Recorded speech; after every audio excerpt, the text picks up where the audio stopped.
अब 3 से 4:30 के बीच में मान लीजिए कि वहाँ पे कोई गया, क्योंकि सबसे पहले हम उसके पहले आपको पोस्टमार्टम की रिपोर्ट बहुत पहले बताना ज़रूरी है कि इसमें हुआ क्या है। पोस्टमार्टम की रिपोर्ट में इसके सर के ऊपर, यानी ये सर का भाग, बीच का भाग देख रहे हैं यहाँ पे एक इसको, यानी जो centimetre, 1 centimetre bye 6 centimetre, 1 centimetre कितना होता है, 6 सेंटीमीटर, यानी करीब 2.5 इंच के आसपास, 2.5 सेंटीमीटर 1 इंच है तो 2.5 इंच के आसपास लंबा, 2.5 इंच लंबा, यानी इतना लंबा 2.5 इंच हो गया, समझो ये मेरी उंगली पुरता। और 1 सेंटीमीटर यानी इतना सा भाग 1 सेंटीमीटर का ले लो, आप स्केल पे लगा के देख सकते हैं कि 1 सेंटीमीटर कितना होता है। 1 सेंटीमीटर में 7 सेंटीमीटर का यहाँ पे निशान है ऐसा चोट का, और वहाँ पे ब्लड के क्लॉट्स बने हुए हैं। और नीचे का जो मेंदू है, यानी जो जिसे हम दिमाग कहते हैं, जिसका हर के बहुत ज़्यादा चोट हो जाती है, इससे ज़्यादा चोट हो जाती है, हम स्कैनिंग निकालते हैं कि ब्रेन में तो मारना है। इससे भी बड़ी बड़ी चोटों में, एक्सीडेंट में, ऊपर से गिरने में हम देखते हैं कि सर में क्लॉट्स हो जाते हैं, लेकिन जो ऊपर का हमारा आवरण ये काफ़ी कड़क होता है, उसके बीच में एक लेयर होती है जो हमारे ब्रेन को और इसके बाहर के इसको प्रोटेक्ट करती है पूरा का पूरा। तो वो सिर्फ बीच के भाग में वहाँ पे एक 50 ml सीसी 50 सीसी जो लिखा उन्होंने, वहाँ पे उतना ब्लड जमा हुआ उसका। और पीछे यहाँ पे वाकई ने गर्दन से ऊपर, और यहाँ का भाग पीछे का जो दिख रहा है यहाँ के, इस मेरे हाथ से आप देख रहे हैं, पीछे का भी आपको बता दूंगा किस प्रकार रहता है। यहाँ पे एक 7 सेंटीमीटर का, यहाँ पे भी वही 1 सेंटीमीटर, यानी पतली रॉड जो होती है, रॉड हम सलाख जिसको कह सकते हैं, सलाख से शायद है ना, मैं कोई कंफर्म नहीं हूँ, ना ही मेरे पास में कोई ऐसा दस्तावेज है जिससे, और ना ही ऐसा कोई मुझे वेपन मिला हुआ है जिससे सिद्ध होया। नहीं तो कल पुलिस पूछेंगी कि आपने रॉड बताइए वो रॉड कहाँ पे, मुझसे भी आगे पूछ सकते कि आपने रॉड कहाँ से बताइए। एक जो निशान एक संभावित हो सकता है कि निशान उसका ना भी हो, उसका वहाँ पे, जैसे हम लोगों को कई बार बचपन लग जाती है, यहाँ पे हम गुमड़े बोलते हैं जिसको, ये इनकी भाषा में टेरोमा बोल रहे कुछ, इनके हेमाटोमा, इनकी मेडिकल की भाषा में जो हेमाटोमा बोलते हैं। और हम गोमड़ा, गुम्मट, कैसे बचपन में कई बार हमको चोट लगी, कई बार गिरे, साइकिल से गिरे, गाड़ी से गिरे, पायरी से उतरते उतरते गिर जाते, चलते चलते हम घर में गिर जाते, कहीं दीवार से हमारा सर टकरा जाता है। तो कभी कभी कोई हम आपस में झगड़े में दीवार पर सर मार देते, तो यहाँ पे जो घूमड़ा वगैरह आ जाता है यहाँ पे, तो वो यहाँ पे ऐसा आया हुआ है। और ये, और शायद हो सकता है इंक्वेस्ट पंचनामा करते समय बालों के कारण वह निशान पुलिस को ना दिखा हो। तो ये सिम्टम्स है, और इस सिम्टम्स से सडनली डेथ किसी की नहीं होती। इधर से मारा और मर गया ऐसा नहीं होता। ऐसा कई डॉक्टर की हमने राय ली, कई बार तो ऐसे, यानी दवाखाने में जाने को 7-7, 8-8 घंटे लगते हैं, फिर डॉक्टर उसमें से उसका ब्लड इंजेक्ट करते हैं, उसको लेवल सेट करते हैं, और वो मरीज पूरी तरह से ठीक हो जाता है। बहुत कम उदाहरण ऐसे मिलते हैं कि ऐसा दबाव बना और आरोप, यानी जो भी घायल है वो मर गया। बहुत समय तक उसको सहायता ना मिले, या फिर उसका ब्लड क्लॉट्स के अंदर उसके कुछ पॉइजन पैदा करते हुए, और वो कहीं अंदर दूसरे चीज़ को ये कर दे, ख़राब कर दे, उस परिस्थिति में उसकी मौत हो सकती है। लेकिन सडनली अचानक में इधर मारा और इधर मौत हो गई, इस मामले में ऐसा नहीं होता। तो हुआ यह होगा कि 3 से 4 बजे के बीच में कोई वहाँ गया होगा, क्योंकि मौत का जो समय बताया इन्होंने 8 बजे बताया, और 8 बजे में जो इन्होंने इसमें पूरे ये दिए, दोनों हाथ पैर सीधी अवस्था में पाए गए, और उसके बाद में त्वचा सूखी थी, पीली थी, पूरे शरीर पर सूजन थी, पेट फूला हुआ था, गर्भ, और ये सारी स्थिति, यानी जो फांसी के लिए जो चीज़ है ना, वो चीज़ इसमें नहीं थी। चेहरे पर कोई असामान्यता नहीं थी। फांसी के समय जो चेहरे पे आंखों वो नहीं था, सामान्य स्थिति में आंखें बंद थी, मुंह बंद था, जीभ सामान्य अवस्था में थी, मुंह, नाक और कान कुछ करल, यानी मुंह, नाक में, और इसमें लार शरीर की हमारे आई थी वो था। शरीर की पहचान की पुष्टि हो गई। शरीर दुबला पतला कमज़ोर था। शरीर का तापमान कम था, यानी कम था, यानी जो नॉर्मल तापमान रहता उससे कम बता रहे, एकदम ठंडा था यह नहीं, जो मृत्यु के यानी 1-1.5 घंटे तक जो रहता, वो अवस्था यहाँ पे उन्होंने 10 नंबर के कॉलम में लिखी है कि शरीर की स्थिति की थी। उसके आधार पर इन्होंने अनुमान लगाया कि 8 बजे के पहले, यानी 6 से 8 के बीच, 2 घंटे, 1-1.5 से 2 घंटे के बीच में ये सिम्टम्स शरीर में रहते हैं, ऐसा डॉक्टर्स एक्सप्लेन। क्योंकि और 11 नंबर दिया कि जो रिगोर मॉर्टल्स जो यानी शव यानी जो बॉडी कड़क हो जाती है, वो बताया कि इसमें शव जड़ता अनुपस्थिति, यानी शरीर जकड़ा हुआ नहीं था, यानी ताज़ी मौत थी। ताज़ी मौत यानी 1 से 1.5 घंटे की हम मान सकते हैं जब लेके गए थे। इसके हिसाब से सड़न के लक्षण 4 से 5 घंटे बाद में शरीर में बनना ये चालू हो जाता है, पूरे पूरे सड़ना चालू कर देता। कोई सड़न नहीं पाई। शरीर के निचले पैरों में हल्की सी यानी धवलता यानी थोड़ा सफ़ेदापना आ जाता, वो दिखाई देता है। यानी वो पोस्टमार्टम के बाद की जो स्थिति है वो इन्होंने दिखाई थी। ये सारी इसकी रिपोर्ट थी और 8 बजे के पहले मौत हुई। और जो मैंने आपको बताया गर्दन के सामने जो फंदा लटका था, यहाँ पे 40 सेंटीमीटर का जो निशान फ़ोटो में भी दिखता है वो था। फ़ोटो हम यहाँ पे दिखा नहीं सकते, नहीं तो आपको ज़रूर दिखाते थे। कई चीज़ों की हमारी मर्यादाएं हैं, ऐसी चीज़ें दिखाने के लिए हमें कोई ये अलाउ नहीं करता है हमारा सिस्टम कि ये ऐसी चीज़ें आपको दिखाए। नहीं तो फ़ोटो आपको ज़रूर बताते जिसमें यहाँ पे उसके मार्क्स है कि जैसे फांसी के बाद लटकने के बाद में आ जाते हैं, लेकिन यहाँ पे वो रस्सी के निशान ना को उसके ये थे मार्क, वो मरने के बाद के निशान हैं, ऐसा इसमें बताया। यानी इसमें साइज बताई गई कहाँ से कहाँ तक दिख रहा है। और काट कर उसे देखा तो वहाँ उस पर खून जमा हुआ था, ऐसा इसमें लिखा हुआ है। और यह चोट मरणोपरांत की है, अर्थात मृत्यु के बाद पे फंदा लगाया गया। अन्य चोटें जो यानी फांसी के तरह शरीर में कोई बाह्य चोट अन्य हड्डी टूटने का कोई प्रमाण नहीं है। हड्डी सारी पूरी थी, कोई इंजरी नहीं थी, बोन फ्रैक्चर नहीं है। 17-18 की चोटों का मूल्यांकन करें तो 17 में गर्दन के फंदे का निशान है, जो चोट इसके मरने के बाद में हुआ। यानी इन्होंने जो इसका निचोड़ पूरा निकाला है कि जो ये निशान है ये मरने के बाद के है और शरीर में अन्य घातक चोटों का अभाव है, सिवाय सर के अंदरूनी जो चोट है इसके अलावा कोई भी चोट मृतका के शरीर पर नहीं थी। सिर कैसा था? सिर बता रहे हैं कि नीचे की चोटें यानी जो मैंने बताया कि आपको 7 सेंटीमीटर का यहाँ पे मिड पैराटल पे 7/1 सेंटीमीटर का हेमाटोमा, और यहाँ पे ऑक्सीपिटल इसको भाग को कहते हैं। ये मैं आपको इस पर भी देख सकते हैं साइड में ऑक्सीपिटल किसको कहते हैं। इसमें फ़ोटो दिखा रहा हूँ मैं आपको कि मिड पैराटल ये होता है और ऑक्सीपिटल ये होता है। यहाँ पे भी 6 सेंटीमीटर यानी 6 सेंटीमीटर इतना हो गया, और 1 सेंटीमीटर इसका छठवां भाग यानी इतना 1/6 सेंटीमीटर का हेमाटोमा था, यानी जो मैं गुमड़ा आपको बता रहा था।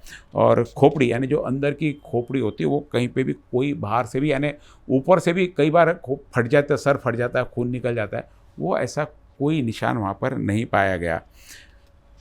ब्रेन को ढकने वाली सही थी, लेकिन रक्त संचार से भरी जो यानी जो मार लगी थी वो ब्लड वहाँ पे जमा हो गया था। 1150 एडेमा कंजेस्टेड मस्तिष्क का वजन था। बाकी उनकी टेक्निकली भाषा है, यानी हेमाटोमा में 70 सीसी खून, ऑक्सीपिटल में यहाँ पे 60 और यहाँ पे 70 सीसी खून का थक्का था वहाँ पे, ये इस सारी रिपोर्ट में। बाकी शरीर के सारे भाग यानी हम सर से लेकर पैर तक पूरे तरह के पूरे सही है। कोई यानी आंतरिक स्थिति बाह्य स्थिति पूरी तरह सही है। पेट की भी पूरी सही है, कोई अंदर ये नहीं मिला। और बाकी जो नॉर्मल चीज़ रहती वही है। पेट की स्थिति सारी सही थी, यकृत पित्ताशय इनका सही था, यानी जो भी दूसरी भी कोई भाग हो सकती कि जहर दे के मारा, ये भी सारी इन्होंने स्पष्ट की थी, ऐसा कहीं कुछ नहीं है। गुर्दे सब सही थे, मूत्राशय सही और खाली था। बाकी जितने इंटरनल पार्ट थे वो भी सही पाए गए। मेरुदंड मज्जा मेरु से मृत्यु का विश्लेषण क्या मृत शरीर पर पाई गई चोटें मृत्यु के लिए पर्याप्त थी। यहाँ पर उन्होंने कहा कि चोट के कारण हो सकता है, लेकिन जब बाकी सारी चोटें जो मौत के कारण मौत जिसके कारण हो सकती उतनी गहरी चोट नहीं थी। चोट उसके कारण हुई, लेकिन चोट कब लगी और कब उसकी मौत हुई हम इस पर पूरा डिस्कस करें। मौत का निष्कर्ष इन्होंने दिया, सर पे गंभीर चोट के साथ मृत्यु के बाद लटकाया जाना, यानी मृत्यु के बाद लटकाया जाना और सर पे गंभीर चोट कब हुई और लगा कब, इन चीज़ों पे हम चर्चा करेंगे। बाकी उन्होंने जो भी है वो लिया है इसका, जिसको हम विसरा बोलते हैं, जो आंतरिक रिपोर्ट कुछ समय बाद आएगी। सारी चीज़ें उसके बाद में बताई जाएगी उसमें कि क्या हुआ, वो रिपोर्ट आने के बाद में उसमें चर्चा करेंगे। अब हम आते हैं जो मैंने बताया कि चोट लगी, और इन्होंने बताया कि चोट के कारण मौत की संभावना है और मौत के बाद उसे फांसी पे लटकाया गया। अब जो चोट लगी हुई है 1 7 सेंटीमीटर की। इस चोट से अचानक सडनली डेथ नहीं होती, ऐसे कई डॉक्टर्स का ओपिनियन है। पुलिस भी ये चीज़ की तलाश कर सकती है। फिर क्या हुआ होगा, अब हम इसकी स्टोरी की तरफ जाते हैं। जैसे वहाँ लग रहा है कि 3 से 4:30 के बीच में यह मर्डर हुआ होगा, यानी मृतका की बहना का कहना है। 3 से 4 के बीच में हो सकता पुलिस को कुछ वहाँ पे एक्टिविटी दिखी हो, लोगों के बयान भी हो कि 3 से 4 के बीच में चिल्ला चोट मची हो। अब 3 से 4 का समय क्यों, ये भी हम चर्चा करेंगे, क्योंकि जो चोट जिस प्रकार से है, अब हुआ ये कि जो भी वहाँ पे अपराधी रहा होगा, कातिल रहा होगा, हम सीधी सीधी बात करेंगे, जो रहा होगा, क्योंकि हमारे सामने अभी अननोन नाम है, कातिल तो है, जो रहा होगा वो वहाँ गया, पहले कुछ इनकी चर्चा हुई, सीधी सीधी चर्चा नहीं हुई। अब आने का रास्ता उसका सामने से जो पुलिस बताती है कि वहाँ पे अस्पष्ट रूप से दिखता, पूरा दरवाज़ा नहीं। और इस जो लड़की का रूम था, इस मृतका का रूम था, सामने मकान मालिक का आधा हिस्सा, मकान मालिक के पीछे उनके भाई काका का घर है, वो भी करीब वहाँ से वहाँ तक की मुझे लगता है कि 40 से 50 फुट की दूरी है वहाँ तक की। सामने मकान से लेके पीछे उसके रूम तक की 40 से 50 फुट की दूरी होनी चाहिए। मैंने मोजा नहीं, मैं अंदाज़ बता रहा हूँ जिस हिसाब से मैंने देखा था। सामने 2 रूम है, 2 रूम के पीछे 1 रूम लड़की का रूम है, सामने लड़की के रूम के सामने मकान है। यानी स्पष्ट रूप से चिल्ला चोट की आवाज़ें बाहर जाए ऐसी व्यवस्था वहाँ पे नहीं, क्योंकि सीधा आवाज़ भी कहीं हमारे सामने, हम किसी कमरे में बैठे हैं और बाजू के कमरे में बात करा तो हमारी आवाज़ स्पष्ट रूप से वहाँ पे नहीं जाती। यदि कमरा खुला रहे, घर खुला रहे, दरवाजे खुले रहे तो आवाज़ का फ्लो ज़्यादा, क्योंकि आवाज़ को जाने के लिए भी रास्ता चाहिए, आवाज़ ऐसे ही नहीं जाती, उसको भी एक रूट लगता है जाने के लिए। तो वो रूट भी वहाँ पे बहुत ज़्यादा कि अड़ोस पड़ोस में भी बहुत ज़्यादा हलचल नहीं देखी गई। सामने के साइड में दवाखाना है, उसके बाजू में कॉफ़ी हाउस है, तो हलचल रहती है। लेकिन जो एक बस्ती की हलचल होना, मोहल्ले की हलचल होना, बच्चे खेलते रहते, आते रहते, जाते रहते, इसके घर में देखते, ऐसा कुछ भी घर के माहौल पे वहाँ पे नहीं है। तो अब ये जो चोट लगी है, अब हुआ ऐसा क्योंकि पुलिस ने बताया कि वहाँ पे घटना स्थल पर हमको पानी भी मिला नीचे, कि ये पानी किसने डाला। तो चर्चा करने मालूम पड़ा कि पानी हो सकता है कि जो आरोपी उसने अपने निशान धोने के लिए निकाला होगा, ऐसा नहीं है। हमने अब इसको पूरा सोचा कि किस प्रकार से शांति से उसने, हत्यारे ने खून किया, खून के बाद में वहाँ बैठा रहा, बैठने के बाद में जब तक वो उसको ये नहीं हो गया कि ये मर नहीं गई, तब तक वहाँ बैठा। जब मर गई, पहले कोशिश किया होगा उठाने की, नहीं हुआ, जब मर गई तो उसे लटका दिया। अब हुआ 3 से 3:30 के बजे, मान के चलो 3 से 3:30 बजे के आसपास आरोपी, जो हत्यारा, आरोपी तो नहीं, हत्यारा घर में पहुंचा होगा। इनसे चर्चा हुई, कुछ निश्चित रूप से या तो हत्या के इरादे से ही गया होगा वहाँ पे, तो उस टाइप से उसको उकसाया गया होगा कि जब बात करे तो किसी बारीक हथियार, यानी धारनुमा नहीं है हथियार यहाँ पे कि जिससे किसी प्रकार की चोट आए। निश्चित रूप से मारा जब उसका उद्देश्य बेहोश करना ही होगा। मारा, सर पे मारा, यहाँ पे नरम भाग, हम देखते हैं यहाँ पे भाग थोड़ा सा नरम होता है, यहाँ मारा और यहाँ पे मारा। वो उसके बाद में बेहोश हो गई। बेहोश होने के बाद में उसको होश में लाने की कोशिश की, जो पुलिस बता रही कि वहाँ पे पानी गिरा। और साधारणतः ऐसे इसमें मौत सडनली नहीं होती, 1.5-2 घंटे, 3 घंटे, 4 घंटे, कई बार लोग 1-1 महीना तक ऐसी मौत में जीवित रह जाते हैं। तो 1.5 से 2 घंटे वहाँ पे कातिल निश्चित उसके पास में बैठा रहा हूँ। उस बीच उसने क्या किया, क्या नहीं किया, किसी को पता नहीं। और जब 1.5-2 घंटे के बाद में चेक किया होगा कि जब वह मर गई, यानी 3 से 4 के बीच में आऊँगा, और 6-6:30 बजे जब इसको लगा कि अब ये पूरी तरह से मर गई, उसके बाद में उसने वह बांध कर लटकाया। अब यह है कि क्या आरोपी हत्यारा अकेला था या उसके साथ में कोई और था। अब अकेला भी हो सकता है, 2 भी हो सकते हैं, 2 से ज़्यादा भी हो सकते हैं, क्योंकि मारा जिस ढंग से गया और बहुत शांति से, कहीं कोई कमरे में ये नहीं था, स्ट्रगल नहीं था, किसी प्रकार का फोर्सली माहौल नहीं था कि किसी कारण नुकसान हो। वो मारा गया और उसको 3 से 4 के बीच में मारा गया होगा, जो बाहर की हलचल दिख रही है। और 2 से 2.5 घंटे उसको मरने में लगे होंगे। 4-4:30 बजे उसे 4 बजे मार उसमें 6 साढ़े 6 बजे के आसपास उसको लटकाया गया। और 6 साढ़े 6 बजे के हिसाब से जब घर का मालिक यानी बाहर स्विमिंग को जाता है, घर में कोई नहीं रहता, बाजू की लड़कियां भी नहीं है, जो एक रूम छोड़कर, और बीच का रूम खाली था पूरी तरह से। शायद उसी दरवाजे से वो बाहर निकला और दरवाज़ा इस प्रकार से खींच लिया कि वो बंद लगे। पुलिस ने इसके ऊपर कहीं गौर नहीं किया कि तीनों दरवाजे क्या अंदर से बंद थे। पुलिस से पंजाब में हमने पूछा तो बहुत स्पष्ट रूप से जवाब नहीं मिला। हो सकता उनका कुछ कॉन्फिडेंशियल पार्ट हो कि तीनों दरवाजे अंदर से बंद थे नहीं थे, क्योंकि ये दरवाज़ा तो स्पष्ट रूप से बंद था जो तोड़ा गया, और सामने का दरवाज़ा भी बंद था जहाँ से मेन दरवाज़ा अंदर से जाना रहता। अब पोस्टमार्टम की रिपोर्ट में पुलिस को यह पूछना चाहिए कि चोट कितने बजे की, यानी मौत से कितने देर के पहले की है। जो चोट उसे लगी हुई है, चोट होने के बाद में तुरंत मौत नहीं हो जाती, तो जो ब्लड जितनी देर में वहाँ रहा, मौत से पहले कितनी देर वह ब्लड था। यदि मौत के तुरंत यानी इमीडिएट होता तो उसका ब्लड सैंपल्स कैसा आता है, और 2 से 3 घंटे पहले लिया तो वो कैसे आता है। ये पुलिस को पूछना बहुत ज़रूरी है, और उस डॉक्टर्स को भी बताना बहुत ज़रूरी है कि जो चोट लगी वो मौत से कितने देर पहले की, क्योंकि सडनली इससे मौत नहीं होती।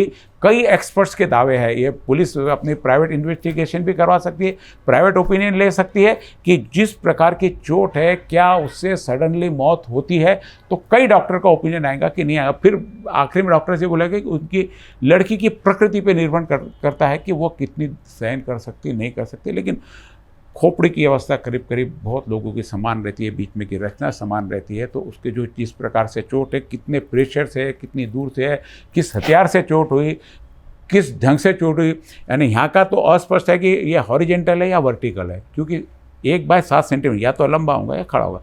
उस पर भी डिपेंड करता है। यदि ऐसा हॉरिजेंटल है तो लड़के ने सामने से वार किया, सामने से किया होगा, नहीं तो यहाँ पे पीछे से किया होगा, साइड से नहीं कर सकता। लेकिन यहाँ पे जो वार है वो साइड से वार किया हुआ है। एक वार साइड से, एक सामने या पीछे से। सामने से वार है कि पीछे से वार। सामने से यदि पीछे की तरफ उतार थोड़ा पीछे की तरफ कम गहरा है तो निश्चित रूप से सामने से वार है। पीछे से वार किया तो पीछे से यदि गहरा है, सामने से कम है तो पीछे से वार किया। यह भी इसमें स्पष्ट रूप से मालूम पड़ेगा पोस्टमार्टम की। यदि पुलिस जाके डिस्कशन करती है उनसे कि भाई चोट किस प्रकार की लगी हुई है और मौत से कितनी देर पहले की हुई है, क्योंकि हत्या जब आपको साबित करना है तो साहब आपको हत्या किस ढंग से हुई ये साबित करना, उसके बाद में आपको हत्यारा पकड़ में आएगा। आप हत्यारों को पकड़ रहे, पहले आपने आरोप तय कर दिया, उसके बाद में सबूत ढूंढ रहे, ऐसा उल्टा काम हो रहा है। पुलिस पहले सबूत ढूंढती है, उसके बाद में आरोपी को पकड़ती है। यहाँ पे आरोपी पहले तय हो गए, उसके बाद में सबूत ढूंढे जा रहे उसको आरोपी सिद्ध करने की। ये कहाँ की बात है।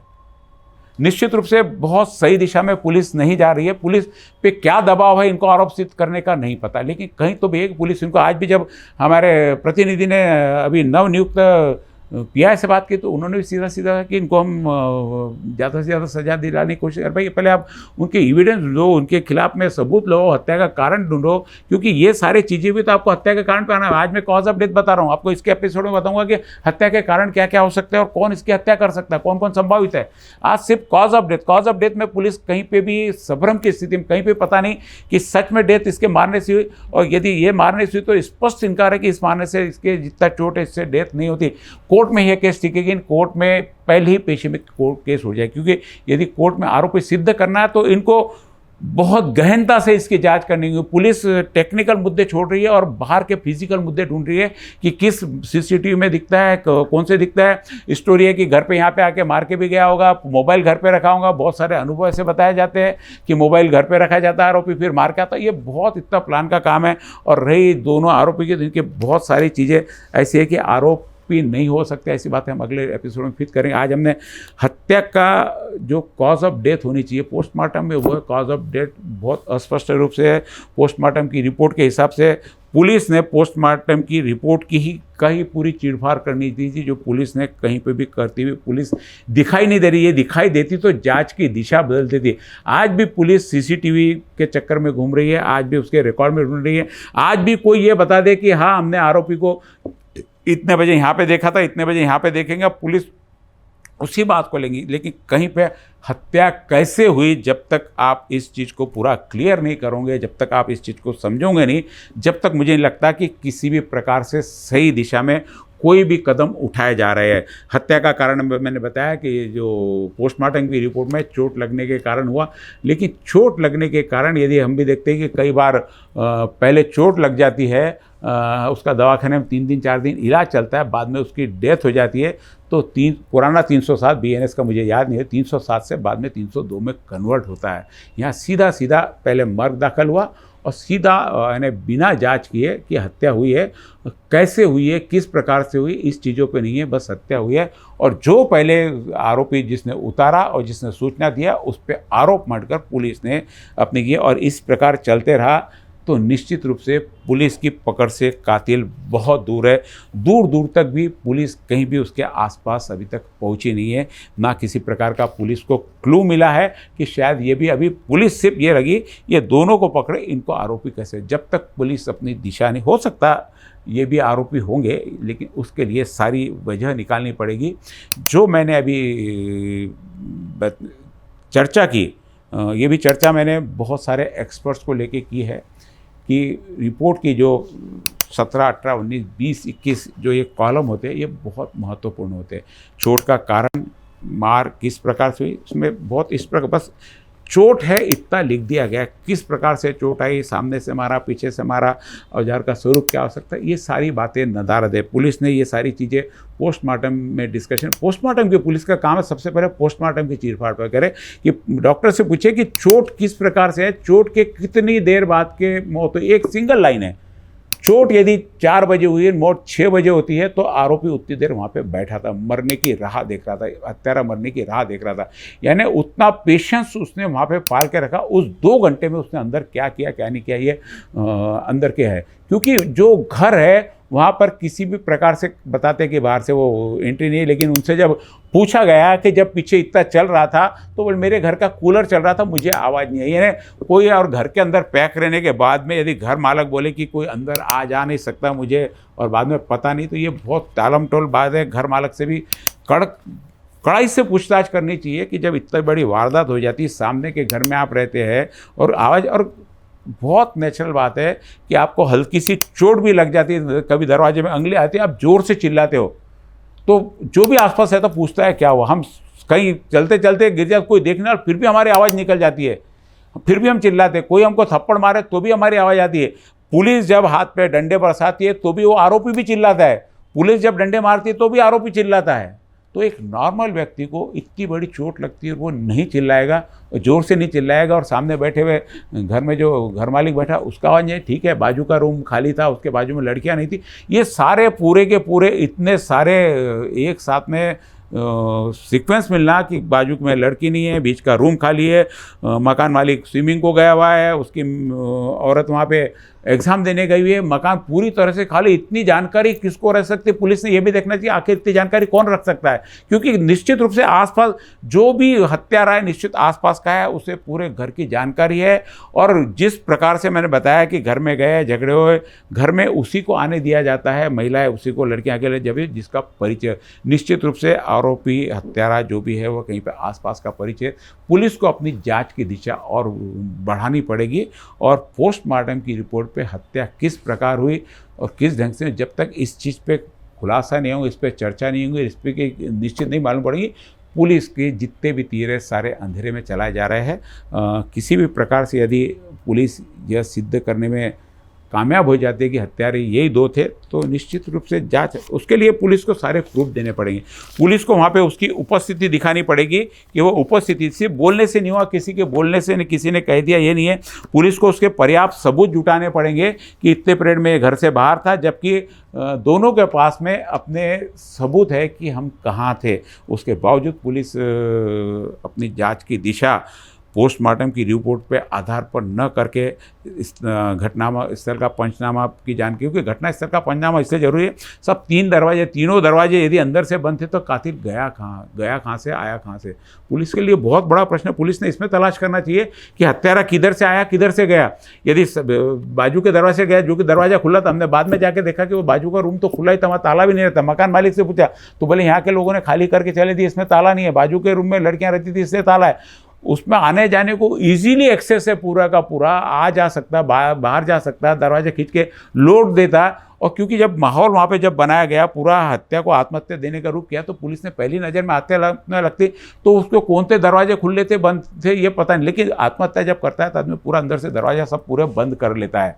जो यहाँ पे थे, जो पहली नज़र में पुलिस को भी लगा था, लेकिन जब बॉडी उतारी गई उसके हाथ में, जब वो आकांक्षा था उसको लगा कि जान हो सकती है, इस आधार से उन्होंने आधार, पुलिस ने भी उसी आधार पर उसको ले गया कि जान हो सकती है, लेकिन दवाखाने में जाकर वहाँ उसे मृत घोषित कर दिया गया। और वो मृति थी, क्योंकि इसमें भी लिखा है कि जब हमारे पास में वह आई तो पूरी तरह मृत अवस्था में थी, स्पष्ट रूप से इसमें भी लिखा गया। और 8 बजे से पहले की, क्योंकि 8:23 पे पुलिस को कॉल किया था, पुलिस 9 बजे तक आई होंगी, 9 सवा 9 बजे शव वहाँ पे पहुँचा होगा, बॉडी पहुँची होंगी, जहाँ उसके बाद में उसकी घोषणा हो गई। और उसके बाद में सारे जो पोस्टमार्टम रिपोर्ट वगैरह चली है, जिसकी ये रिपोर्ट आई हुई है पूरी, और इस रिपोर्ट के आधार पर कहीं पर भी स्पष्ट नहीं है कि हत्या उसके कारण, क्योंकि वो लगने के बाद भी कुछ अचानक वह सडनली डेथ उसकी नहीं होती, ऐसे सभी एक्सपर्ट्स का ओपिनियन है। लेकिन हत्या इससे हो सकती है, समय लग सकता है, यदि उसे पर्याप्त इलाज मिल जाता तो शायद वह बच जाती थी। यानी क्रूरता देखिए आप कातिल की, कि वो बचाने की उसने कोशिश भी नहीं की। निश्चित रूप से ऐसे कातिल को किसी भी प्रकार से छोड़ना नहीं चाहिए, क्योंकि मारा उसको, बाद में मरने तक उसकी वहाँ पे बैठा रहा, राह देखा। ये बात निश्चित है कि जिस प्रकार उसने 3 से 4 बजे के बीच में मामला हुआ होगा, उस टाइम उस पर अटैक किया गया होगा, दोनों किया। उसके बाद में उसके मरने की राह देखी कि कब मरती है, 2 घंटे 2.5 घंटे में जब लगा कि अब ये मर गई, सांस चलते हुए देखी नहीं चल रही, उसके बाद में क्योंकि लटकाया गया मरने के बाद में, या बेहोशी की हालत में भी लटकाया जा सकता है, बेहोशी की हालत में भी लटकाया हो तो जो सिम्टम्स होना, हड्डी का क्रैक होना, अग जाना, क्योंकि वो उस समय अपने होशोहवास में नहीं था, वो उसकी बॉडी झटका लेके नीचे नहीं आती, उसको आराम से सहारा देकर लटकाया जाता और छोड़ दिया जाता। तो बॉडी को जब फांसी देते हैं, फांसी जब लेता है कोई, तो अपना फंदा गले में डालता है और नीचे जो भी चीज़ रहता है वो लटका देता है, तो बॉडी को पूरा झटका लगता है। उस झटके से यहाँ की हड्डी भी क्रैक होती है और ये सामने का जो थायराइड का पार्ट बोलते हैं वो भी यहाँ पे डैमेज होता है और सांस यहाँ से रुक जाती है और उसकी मौत हो जाती है। ये ऐसा फांसी में, जिसमें फांसी में फिर उसकी जबान, आंखें खुली रहेंगी, जबान बाहर आएंगी, जबान कट भी जाती, क्योंकि झटका लगता तो दांत भी पूरे ऐसे हो जाते, तो वो भी झटका लगता। ये सारे सिम्टम्स फांसी के उसमें, यानी खुद ने फांसी लेने के नहीं पाए, लेकिन दूसरा जब बेहोशी की हालत में लटकाया था तो ऐसी अवस्था हो सकती है, लेकिन वो दम घुटने से भी मर सकती है, चोट से भी मर सकती है। स्पष्ट पुलिस को इसमें जानकारी लेनी होगी कि फांसी पे क्या बेहोशी की अवस्था में लगाया गया या पूरी देर तक उसको मरने की राह देगी। बहुत स्पष्ट इसमें दिख रहा है कि इसमें बहुत सारी खामियां हैं। उन्होंने जिन्होंने रिपोर्ट दे दी, पोस्टमार्टम रिपोर्ट का चैलेंज नहीं होता, मानना पड़ता है, लेकिन आप क्यूरी उसमें पूछ सकते हैं कि साहब ये चोट हुई तो क्या इस चोट से आदमी मर जाता है सडनली? ये प्रश्न तो बहुत सादा है, पूछ सकते हैं ना। इतनी चोट से कोई मरता है क्या? आपने कई बार कितने लोगों पे डंडे बरसाए, सर पे भी डंडे बटे, पैर पे डंडे बरसे, बहुत लोगों के सर फटे, क्या वो मर गया? जाके दवाखाने में इलाज हुआ, सब बच गए वो सब। आपने जितने भी लोगों पे डंडे बरसाए होंगे पुलिस ने, पुलिस के डंडों से बाहर डंडे मारे, अंदर आप मार के क्या करते पता नहीं, पुलिस ने बाहर जिसको भी दंगे में इसमें उसमें डंडे मारे, सर पे डंडा लगता, कहीं लगता, चोट कोई आसान थोड़े थी, उसको ही घुमड़े आते, कई बार सर फटे, कई लोगों के हमने सर फटे हुए देखे, बड़े बड़े पत्थर फेंकते लोग, सर फट जाता है, वहाँ पे भी हो जाता है, तो भी वो नहीं मरते, उनको भी बचा लिया जाता है। एक्सीडेंट में कई लोगों को लग जाता है, सर पे मार लगती, अंदर हेड इंजरी रहती, उसको भी बचा लिया जाता। तो ये तो बचाई जा सकती थी, इसको बहुत तड़फा कर मारा गया है। पुलिस ने इसमें गहराई से जांच कर हकीकत में कौन सही में कातिल है, अब अगले एपिसोड में बताऊंगा कि कातिल किस प्रकार के कौन हो सकते हैं। इस एपिसोड में आज बस इतना ही। यह रिपोर्ट हमारे पास में आई थी, जिसका पूरा विश्लेषण हमने सारी एक्सपर्ट टीम के साथ में गया, उसका सार मैंने आपके साथ में, क्योंकि मैं 2 दिन नहीं दे पाया, क्योंकि 2 दिन मेरी सारे डॉक्टर से, इसके एक्सपर्ट से चर्चा चल रही थी। मुझे भी बहुत समझने में समय लगा, मैं कोई टेक्निकल पर्सन नहीं हूँ डॉक्टरी लाइन में, लेकिन जो उन्होंने समझाया वो आपके सामने रखा।